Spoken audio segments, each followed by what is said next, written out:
ரொம்ப ஹெல்த்தியான சிறுதானியத்தை வச்சு ஒரு சுண்டல் ரெசிபி தாங்க பார்க்க போகிறோம். இந்த சுண்டல் ரெசிபி பார்த்திங்கன்னா ஈவினிங் ஸ்நாக்ஸாக சாப்பிட்றதுக்கு செமையாக இருக்குங்க. அதுக்கு அரை கப் அளவுக்கு வெள்ளை சோளம் எடுத்திருக்கீங்க. இப்போ சோளம் முங்குற அளவுக்கு தண்ணி சேர்த்துக்கலாங்க. தண்ணி சேர்த்துட்டு ஒரு 2 தடவை 3 தடவை நல்லா வாஷ் பண்ணிக்கலாங்க. திரும்பவும் முங்குற அளவுக்கு தண்ணி சேர்த்துக்கோங்க. நைட் ஃபுல்லாக ஊறட்டுங்க. காலையில் பார்க்குறப்ப நல்லா ஊறியிருக்குங்க. தண்ணியை வடிகட்டிக்கலாங்க. இதை அப்படியே குக்கருக்குள்ளே போட்டுக்கோங்க. முங்குற அளவுக்கு தண்ணி சேர்த்துக்கோங்க. தேவையான அளவு உப்பு சேர்த்துக்கோங்க.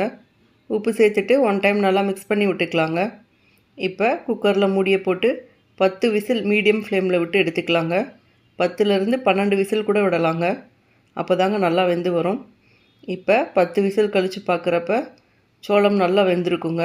எக்ஸ்ட்ரா இருக்கிற தண்ணியை வடிகட்டிட்டு சோளத்தை மட்டும் தனியாக எடுத்து வச்சுக்கலாங்க.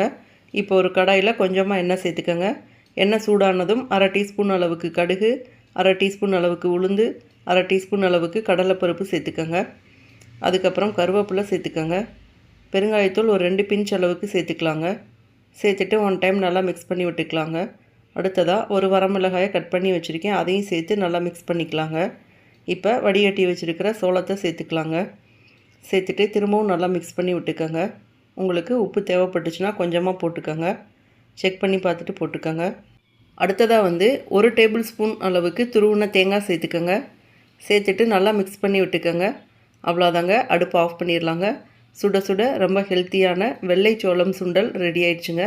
இதே மாதிரி நிறைய ஹெல்த்தியான ரெசிபீஸ்க்கு நம்ம சேனலை மறக்காமல் சப்ஸ்கிரைப் பண்ணிக்கோங்க. தேங்க்யூ.